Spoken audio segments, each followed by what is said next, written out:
Kumusta at maligayang pagbabalik sa pagbubunyag ng pahayag. Ang pangalan ko ay Alan Dubre. And kung may natutunan kayo sa aming mga turo, huwag kalimutang mag-like, share at mag-subscribe.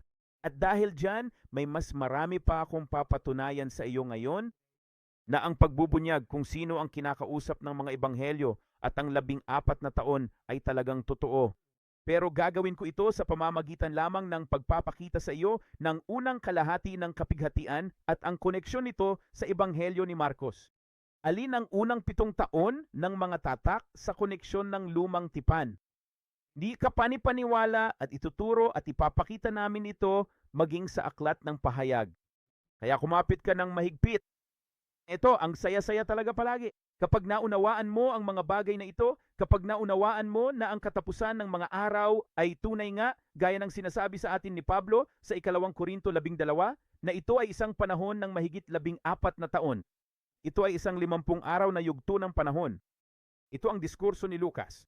Nagsisimula ito sa pre-trib at pagkatapos ay mayroong 7 taon ng mga tatak at 7 taon ng mga trumpeta. Ang kay Mark ay ang 7 taon ng mga selyo. Ang kay Mateo ay ang 7 taon ng mga trumpeta.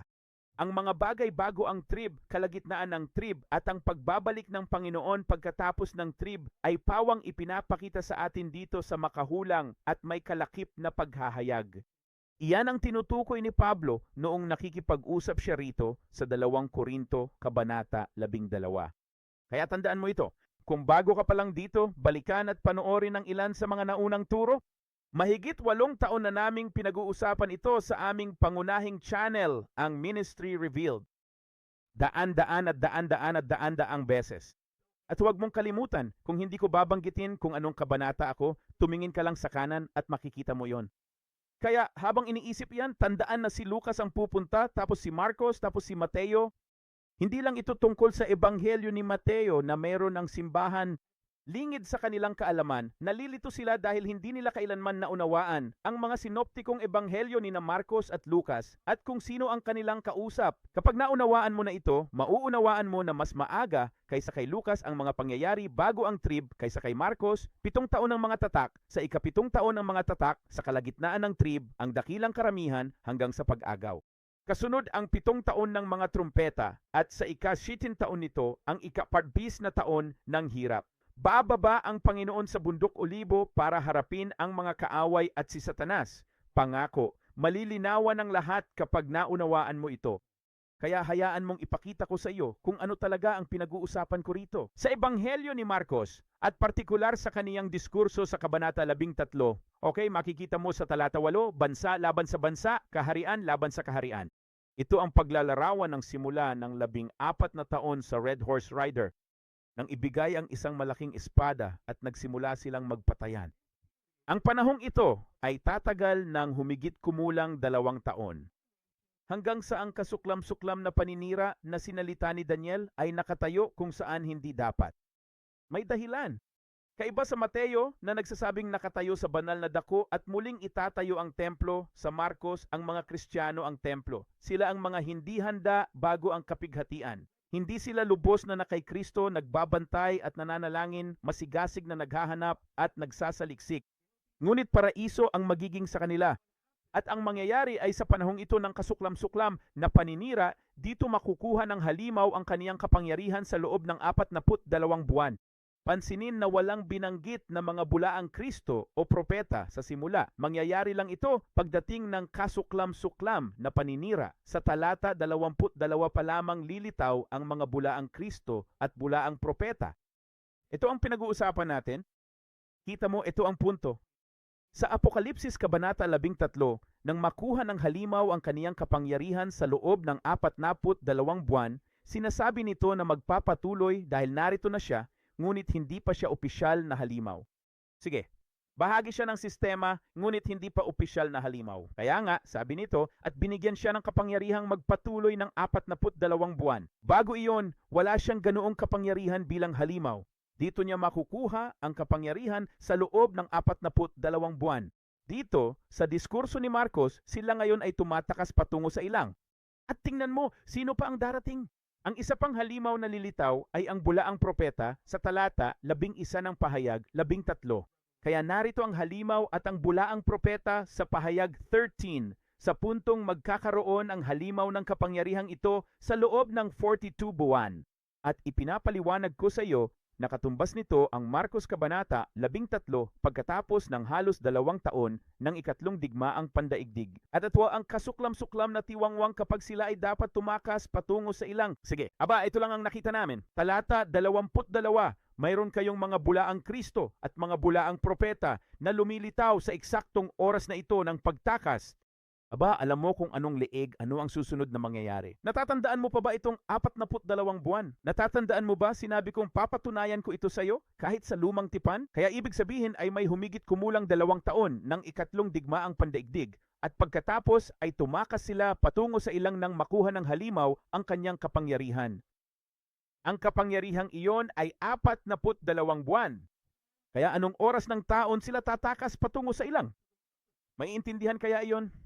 Kailan magsisimula ang 42 buwan na ito? Nagsisimula ba ito sa tag-araw, sa taglamig, sa tagsibol, sa taglagas? Kailan ito magsisimula? Mapapatunayan namin sa iyo na nagsisimula ito sa tagsibol. Dahil ito ay makikita sa isang makahulang tipo sa lumang tipan. Panoorin kung ano ang mangyayari sa Marcos Kabanata 13, sa kasuklam-suklam na paninira na ito, nang sila'y tumakas patungo sa ilang, alam natin na ito ay pahayag 13. Ibig sabihin, tatagal ito ng 42 buwan. At alam mo ba, sa kwento ni Moises at ng mga Israelita noong sila ay nasa Ehipto at pagkatapos ay tumakas sila patungo sa ilang? Tandaan tiyunway tapat yun ang Paskuan ng Panginoon. Ipinagdiwang nila ang Paskwa at kinabukasan mismo noong 15 ng unang buwan ng maaga tumakas sila. Sige, paano ko malalaman na ito rin ang propetikong larawan ng panahon? Panoorin mo ito. Sa mga bilang kabanata 33, simula sa talata 3, sinasabi nito, at sila'y naglakbay mula sa Rameses ng unang buwan, ng 15 araw ng unang buwan.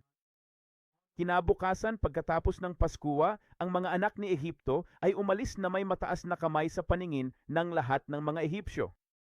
Ngayon, naalala mo ba ang nangyari? Lumalabas sila sa ilang at narinig mo na ba ito dati?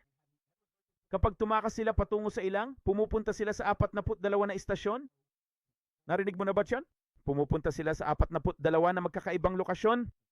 Ito ay tinatawag na 42 istasyon ng ilang. Nakikita mo yan? Mayroong 42 na lugar na natili sila sa ilang nang sila ay tumakas. Sa tingin mo ba nagkataon lang yon?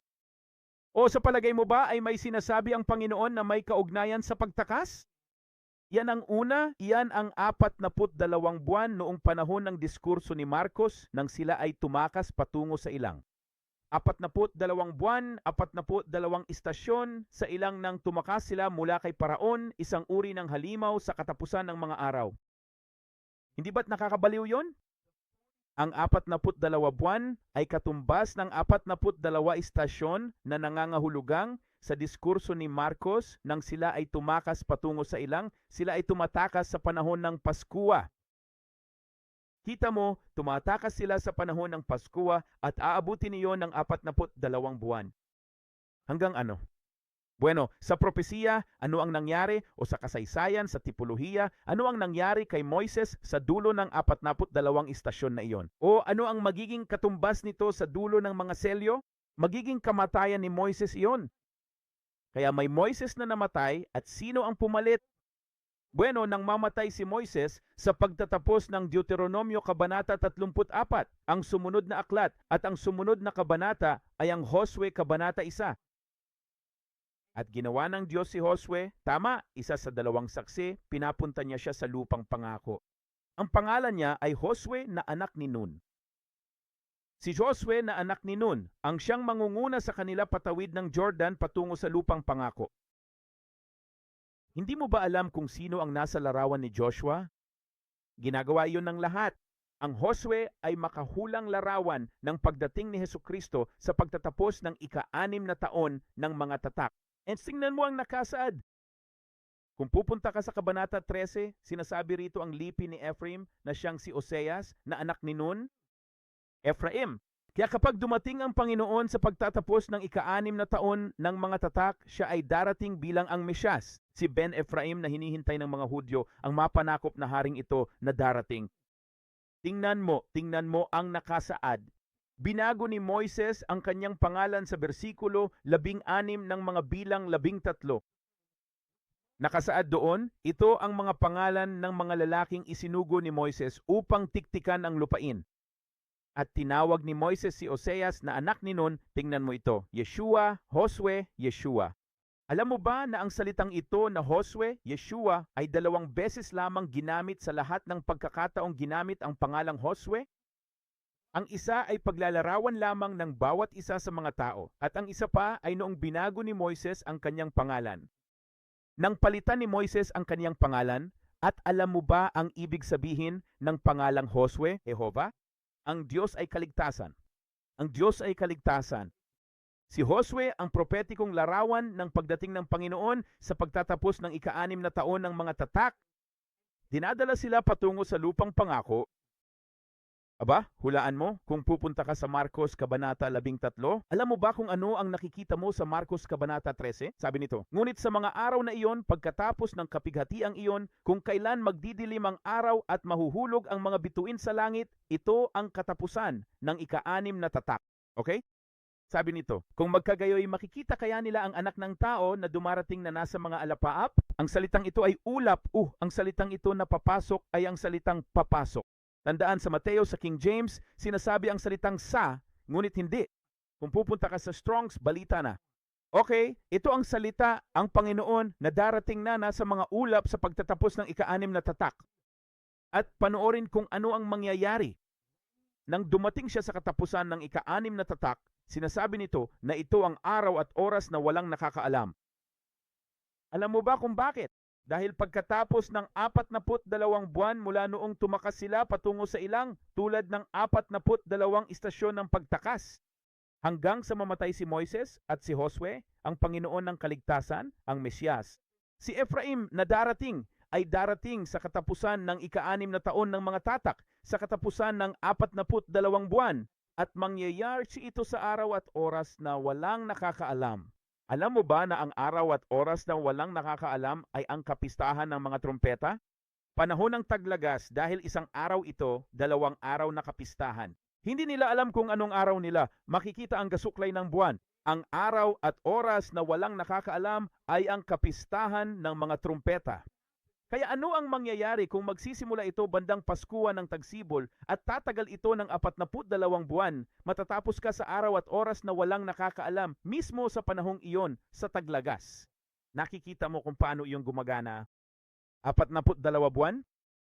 Nagsisimula sa Tagsibol, 42 buwan, nagtatapos sa taglagas, at ito ay sa pagparito ng Panginoon kasama ang makalangit na bundok ng Sion. Dahil kung naaalala mo, saan pupunta ang grupo ng mga mid-trib? Pupunta sila sa paraiso. Kaya kapag dumating ang Panginoon bilang Mesyas na si Ben Ephraim, bilang si Joshua Yeshua na siyang magdadala sa kanila sa lupang pangako, ang lubhang karamihang iyon mula sa kalagitnaan ng tribo ay mapupunta sa paraiso. Ang lugar na kaniyang pinuntahan upang ihanda ay tatanggapin niya ang mga iyon para sa kaniyang sarili. At ang natitira, ang mga Hudyo at ang mga likas na Israelita ay babalik sa lupain ng Israel. Hindi ba't nakakabaliw yon? Nandun lang yan. Kaya nga napakalakas nito kapag naunawaan mo ang katotohanan ng 14 na taon. At si Lucas iyon, saka si Marcos, tapos si Mateo. Kapag naunawaan mo na ang mga pagkakaiba sa mga sinoptikong ebanghelyo ay ang paghahayag ng propesya, ang lahat ay nagsisimulang mabuksan. Kita mo, ang Panginoon ang darating sa katapusan ng ika-6 na taon ng mga tatak. Dito mismo sa pahayag 6, versikulo 16, at sinabi sa mga bundok at mga bato, mahulog kayo sa amin at itago ninyo kami, mula sa mukha ng nakaupo sa trono at mula sa puot ng kordero, sapagkat dumating na ang dakilang araw ng kaniyang puot, at sino ang makatatayo? Sa puntong iyon, tandaan, ang 42 buwan, ito ang halimaw at ang bulaang propeta. Sa diskurso ni Marcos, walang halimaw o bulaang propeta sa simula. Lalabas ang halimaw at bulaang propeta sa pagtakas. Magsisimula ang 42 buwang ito. Pagkatapos, tapos na ang ika-6 na taon ng mga seal. Nagpakita ang Panginoon kasama ang makalangit na bunduksyon at dinala sila patawid matapos talunin ang kaaway. Kita mo, o pagkatapos ay papasok ka sa 7 taon ng mga trumpeta. Kaya naman, ano ang mangyayari sa pagdating ng Panginoon sa katapusan ng 6 na taon? Sa panahong ito, darating ang Panginoon para papatayin ang 10 sungay at ang halimaw bilang kordero, ang Panginoon ng mga Panginoon at Hari ng mga hari.